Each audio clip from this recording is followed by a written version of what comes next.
Thank you, Madam Speaker. B40. Madam Speaker, it has always been the practice before 2015 for the police to be represented either by the Attorney General's office in any court proceeding or the office of the DPP to undertake criminal proceedings before any court of law. That was always the case before 2015. It is only, I'm informed by the Commissioner of Police, that from August 2021 to November 2024, the former Commissioner of Police departed from usual practice and decided he will retain the services of 5 counsels and 1 attorney from a private practice in 8 cases for an amount totaling 14,288,825 rupees and 30 cents. And the names are as follows, Madam Speaker. Mr. Amar Ozia, counsel, received 34,500 rupees, including of VAT. Mr. Desiree Bassett, senior counsel, 2,991,437 rupees and 50 cents, including of VAT. Mr. Rasley Risol, counsel, 86,250,000 rupees, again inclusive of VAT. Mr. Ravi Raj Yerigadu, counsel, 603,750 rupees, inclusive of VAT. Mrs. Shamila Sona Ori, attorney, 4,330,000, including of VAT. And 1 King's Counsel from the United Kingdom, 5,531,447 rupees and 50 cents, plus an amount of 721,440 rupees and 25 for his accommodation and air tickets. I should also say, Mr. Speaker, sir, and Madam Speaker, that previously, if ever, there was a counsel from the UK, especially for cases which go to the Privy Council afterwards, he was put up in the government bungalows at no cost. Why 721,000 rupees was spent here? I'm a bit puzzled, to say the least. Madam Speaker, sir, our country has a well-established democratic system with clear separation of powers between the executive, the judiciary, and the legislative. Institutions like the Attorney General's office and the Office of the Director of Public Prosecutions operate in full independence and have always been providing legal advice to the public sector, including the police, free of charge, absolutely free of charge, because this forms part of the professional duties. The practice of handling the services of private lawyers and bypassing the Attorney General's office and the office of the DPP by the former Commissioner of Police under the previous government, as I said, cost the taxpayer 14,288,825 rupees and 30 cents. And this has been clearly done to undermine the professional integrity of the office of the Director of Public Prosecutions and relevant institutions. And this should be severely condemned. Madam Speaker, it is clear the previous government had a problem with the office with an independent Director of Public Prosecutions. Who can forget this unbelievable attempt trying to arrest the former DPP? He had to run away from his home. His wife had to pull the door because they were trying to force their way in to arrest him. And he had to go through a back door, go to a judge in chambers to get protection. This is what happened under the government of the MSM. This was unprecedented. It has never happened in any Commonwealth countries. Never happened. But you know, with the MSM, everything is possible. This is why I speak of Murphy's Law. What won't happen will happen. This is Murphy's Law. It was, in fact, to my mind, a much broader Machiavellian strategy to undermine the independence and integrity of our institutions with the sinister motive of exerting absolute control over them. Over the past decade, they undermined with ruthless propensity the credibility of all our institutions, just like what can I say, tin pot dictators, hell-bent on transforming the country into a rogue state. This is what we call a l'État voyou. They planted the toadies in most of the important institutions of our country, and these toadies were the beck and call of the masters doing the bidding.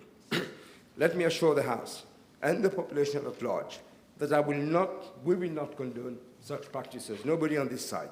The public expects some institutions, including the law enforcement agencies, to act in total independence, transparency, and remain accountable to restore the confidence of the people of this country in them and to the respect of the international community as well.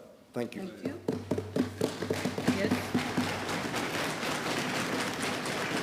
Honourable third member for Grand Bay Poudre d'Or. Thank you, Madam Speaker. B41, please. Madam Speaker, indeed, it is abundantly clear that most statistics have been deliberately falsified in order to create an illusion of an economic boom in the country. This deliberate manipulation of the macroeconomic figures has severely damaged the credibility of our institutions responsible for collecting and disseminating statistics in the country. Madam Speaker, Moody's latest publication came out yesterday on the 16th, makes reference to this unprecedented practice.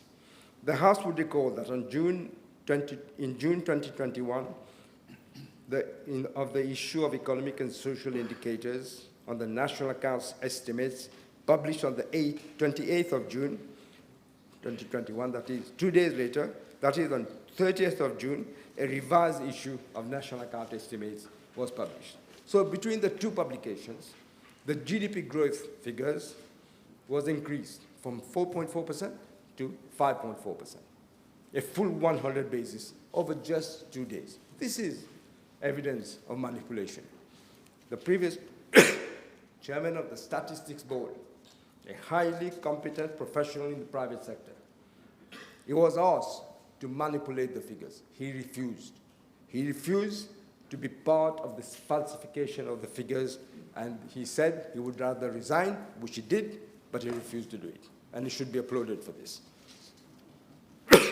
After his resignation, Mr. Charles Cartier was appointed as chairperson of the Statistics Board on the 29th of November 2021, for a period of 3 years. He's just resigned on the 18th of November. Madam Speaker, the exercise we have carried out on the state of the economy has unearthed some of the most despicable falsehood that the previous government was propagating. We have already initiated action to repair the damage done by the previous government. Furthermore, we are envisaging a serious restructuring of Statistics Mauritius with a view to restoring its credibility and also its reputation and its independence.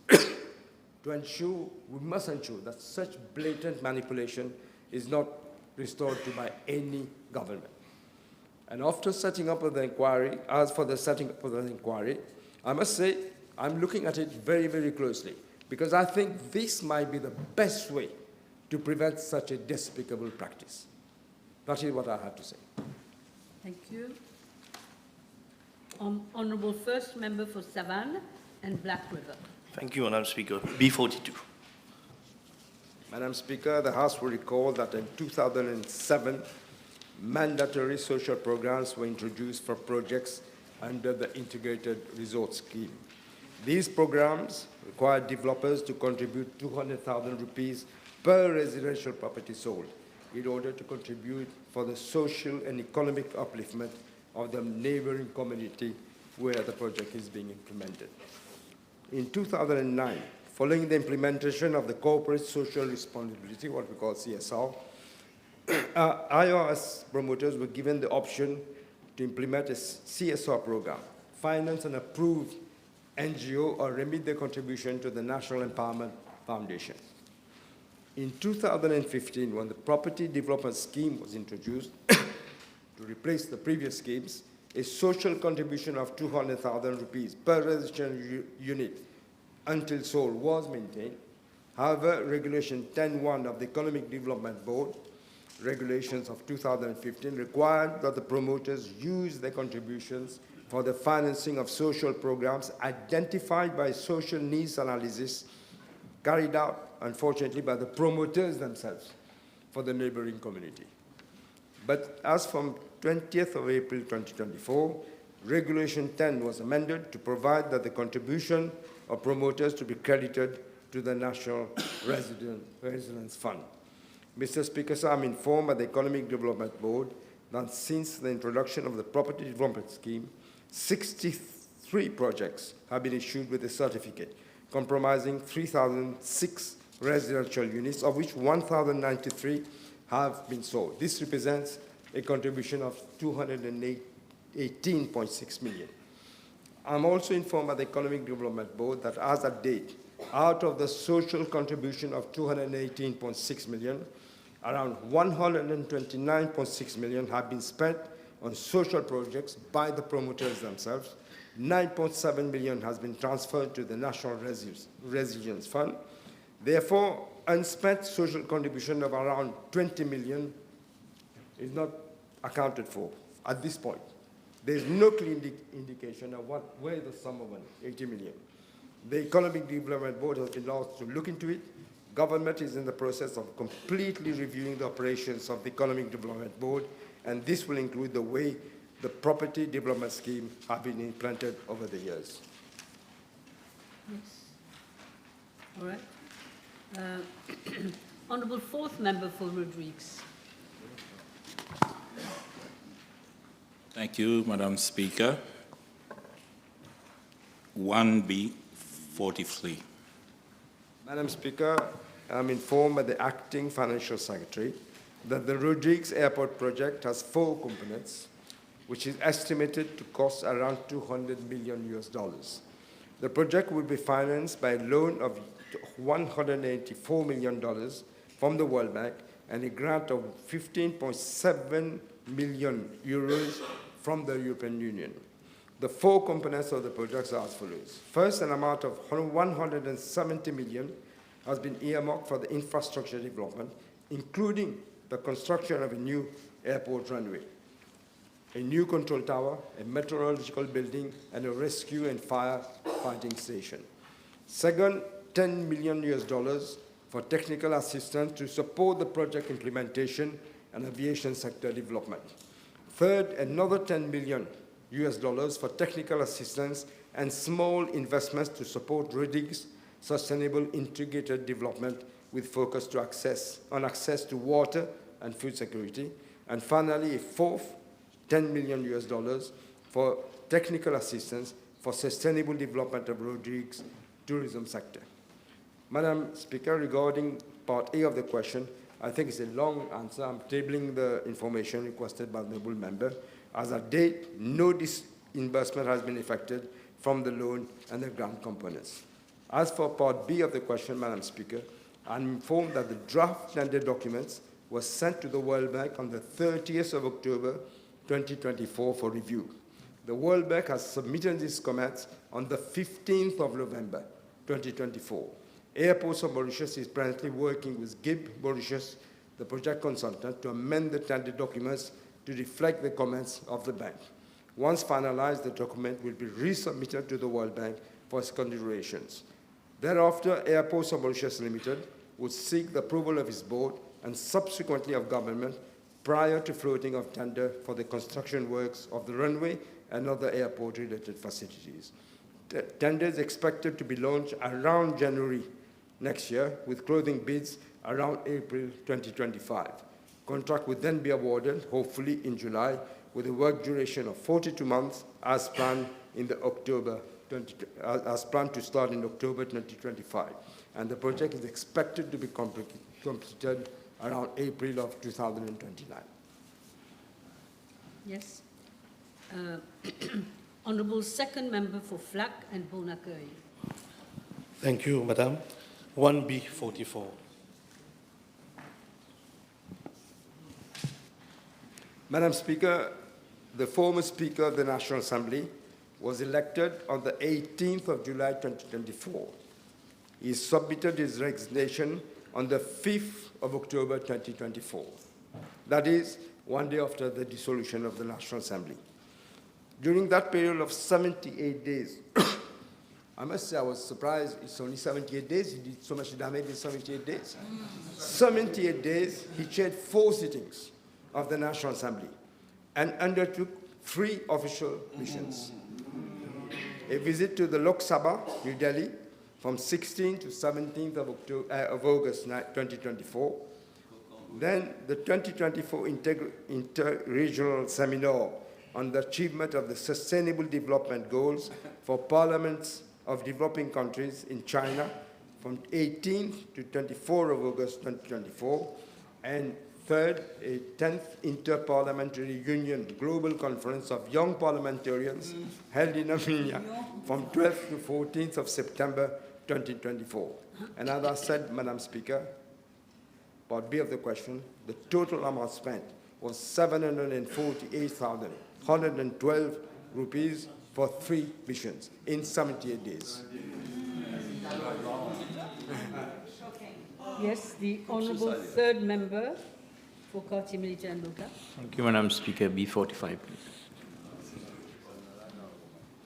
As regards Part A of the question, I'm informed by the Gambling Regulatory Authority that since 2019, the services of legal advisors retained by the authority and the fees paid to them are as follows. Mr. Ravi Yerigadu, from May 2019 to date, was paid 4,009,600 rupees, including a fixed retainer fee of 46,000 rupees monthly that he was going to get anyway. Secondly, Mrs. Saya Ragavavudu, from May 29th to date, was paid 1,447,825. Third, Mr. Krishnath Singh Uchaibar, from February 2022 to November 2024, was paid 4,555,570 rupees, including again a monthly fee of 130,000 rupees. I'm further informed that he was assigned the duties of head of the house, head of the horse racing division. God forbid I said head of the house. Head of the horse racing division on a temporary basis by the Gambling Regulatory Authority. In this capacity, he was also paid a total allowance of 2,339,992 rupees. That is since February 2022, which makes a total of 6,925,562 rupees. I'm also informed that he has resigned on the 10th of December 2024. Madam Speaker, with regard to Part B of the question, I'm informed that Mr. Kridiu Bikari, also known as Mr. Dave Bikari, former senior advisor at the Prime Minister's office, was a board member of the Gambling Regulatory Authority since the 13th of March 2015. He was also appointed vice chairperson of the Gambling Regulatory Authority from the 14th of January 2022. I'm further informed that Mr. Dave Bikari has resigned as a board member on the 12th of the Gambling Authority board on the 12th of November 2024. Regarding Part B2 of the question, Mr. Dave Bikari was paid a total amount of 3,334,000 rupees, including again a monthly fee of 60,000 rupees as board member and vice chairperson of the Gambling Regulatory Authority. The Honourable second member for Rodrigues. Yes, thank you. 1B46. Madam Speaker, on the 19th of January 2022, a memorandum of understanding was signed between the Government of India and the Government of Mauritius for financial assistance amounting to 400 million rupees for the implementation of community projects in Mauritius, Rodrigues, and Agaliga. Out of the amount of 400 million, the budgetary provision of 19 million has been allocated under the small development projects. And I think the Indian grant for the implementation of several projects in Rodrigues for the infrastructural and sustainable development of the island.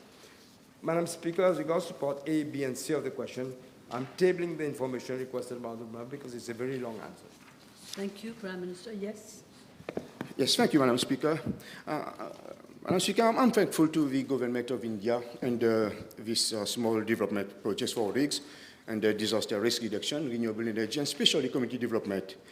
And as we are in a cyclonic period and our rigs during the last cyclone Becky, 90 community and refugee centers out of only 33 were operational, and 10 of them has been removed from the list. My question is, will the Honourable Prime Minister, also responsible for finance, agreeable to further negotiate with India in extension of this Indian grant for rigs in relation to community development, to upgrading, uplifting of additional community and refugee centers where, as Rodrigues is in a situation of reckless non-construction of not a single housing unit for potential vulnerable persons for the last few years?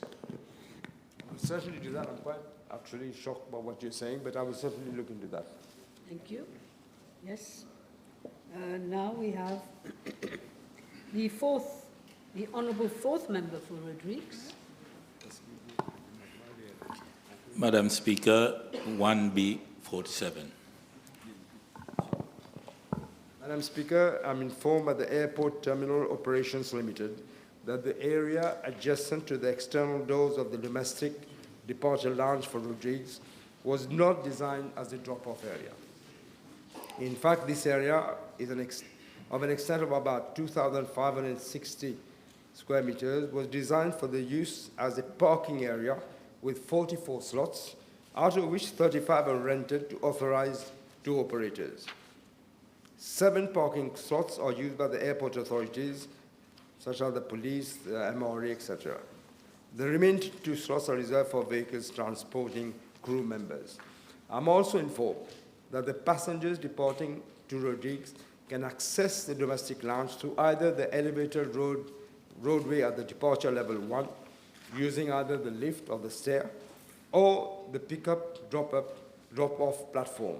However, vehicles transporting individuals with disabilities are given direct access to the domestic lounge. The request of the Honourable Member is being referred to the Board of Airport Terminal Operations Limited for them to reconsider. Yes. The Honourable third member for Portwest South and Portwest Central. B48, please. Madam Speaker, I wish to inform the House that during the past 10 years, the Forensic Science Lab has been functioning in a very inefficient and ineffective manner. This has led to delays in the submission of FSL reports, which has impacted, of course, on the submission of case files to the Office of the Director of Public Prosecutions. The FSL has scientists who analyze evidence from scenes of crime, suspects and victims. They analyze DNA from fingerprints and also human remains and suspicious substances. It has therefore an essential role to play in evidence in the criminal investigations.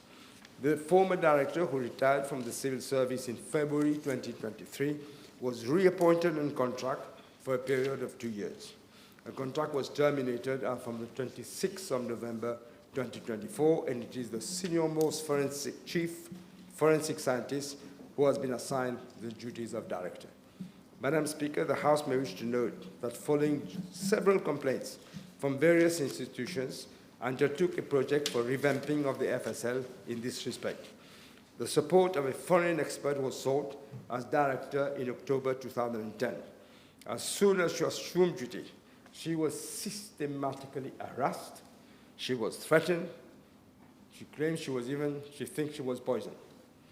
The feeling of her security, she preferred to resign in October 2011. But she did tell me that the way this is being run, you won't get results. You will never get results. So, Madam Speaker, for the post of the director, the incumbent will have to be a high-caliber professional, preferably with international exposure in the field of forensic science, together with a combination of leadership and administrative skills. He or she will have to be assisted by a deputy director. With regard to part A of the question, I'm informed by the acting director that the total current staffing stands at 71, including 51 who are technical staff. Regards part B of the question, B1, the acting director of Forensic Science Lab has stated that from January 2022 to November 2024, out of a total of 44,710 cases referred to the Forensic Science Lab, 39,836 cases have been completed and 4,874 are still pending. With regards to part B2 and 3 of the question, I'm informed that 3,640 drug-related cases are still pending since December 2023, and 500 samples are waiting DNA analysis since August of this year. Madam Speaker, it is clear that we need to ensure that the institution is restructured to restore its credibility and professionalism as an independent one, forming an integral part of the criminal justice system. Thank you. Yes, Doctor, I have 5 minutes left for this PMQT. Please. Can I ask the Honourable Prime Minister whether he can inform the House whether he has been made aware of very suspicious information of interference at very high level within the FSL as to corroborate results of DNA to match those of suspects in police custody in what was termed as cases of planting, particularly Mr. AK and Mr. BL. I heard about this from people saying this, but we're going to have to look into this if that is so. That is a very, very grave accusation, if that is actually what happened. And, but if you see what I was telling you about this lady who I got from Staffordshire University, from a Mauritian, Dr. RAMGOOLAM, who didn't take any fees from us, as far as I remember. He wanted to help Mauritius, and he advised that we take this lady, Mrs. McLean, who came as director of FSL. From what she told me, I'm not surprised that this could have well have happened, but we're going to investigate it. Yes. Honourable second member for Rivière des Anguilles, Souillac. Speaker, question B49, please. Thank you. Madam Speaker, with regard to part A of the question, I'm informed by the Bank of Mauritius that over the period December 2014 to November 2024, the bank intervened in the domestic forex market on 142 occasions. Concerning part B of the question, over the same period, the Bank of Mauritius has injected a total of $3.6 billion in the forex market. As regards to part B1 of the question, the injection of foreign currencies was effected through the use of the official forensic currency reserves at the Bank of Mauritius. In other words, they depleted the reserves. Madam Speaker, as regards to part B2 of the question, one of the priorities of this government is to have a stable rupee and an adequate supply of foreign currencies in the market. The Bank of Mauritius is monitoring the situation on the domestic foreign exchange market closely, and I'm informed that it has already started to implement several measures to address the persisting distortions prevailing in the forex market in order to ensure adequate supply of foreign currencies. I have just 2 minutes left. We can have a try. Honourable third member for Grand Bay Poudre d'Or. B50, please. Madam Speaker, as indicated in the State of the Economy document, which I laid on the table of the National Assembly on the 10th of December, public sector growth debt stood at 559.1 billion rupees. At the end of June 2024, this represents 23.4% of GDP. It has, of course, increased after that. This is well above the statutory debt ceiling of 80% of GDP, which the government, the previous government, had itself set out in the Public Debt Management Act, which I must say, itself is too high. 80% is too high. It used to be 60%, but nobody paid any attention to it. At the end of 2014, when I left government, it was actually 59.5% of GDP. So they inherited the public debt situation, which was fully sustainable, under 60%. Now they have turned out to be one of the worst now in these several decades. on the basis of the state of public finances inherited from the previous government. First, the borrowing requirements of government during financial year 2024-2025 is estimated to be around 59.6 billion rupees, compared to the budget estimate, which was 38 billion. That is, it is higher by some 21.6 billion rupees. Secondly, for financial year 2024-2025, the interest payment on government debt is estimated to be 22 billion. Compared by the budget, in the budget estimate, they said it was going to be 20.1 billion. Again, whereas capital repayment is estimated to be 40 billion rupees. Third, for financial year 2025-26, on a no policy change basis, preliminary indications are that interest payment and capital repayment will amount to 23.9 billion rupees and 37.1 billion respectively. As regards to part A of the question, Madam Speaker, the reimbursement mechanism will entail, again, new borrowings by government, since it already has a very high level of deficit. We will come up with remedial policies in the fiscal consolidation plan to bring public sector debt back to a sustainable level that the previous government had inherited. We will aim to put it on the downward path. It's not going to be done overnight, obviously, but we want to bring it down to the level that it should have been 60% of GDP. Concerning part B of the question, at this stage, no negotiations for an eventual standby agreement is being done with the IMF, but we are looking at all options. Thank you, Prime Minister. Time is over.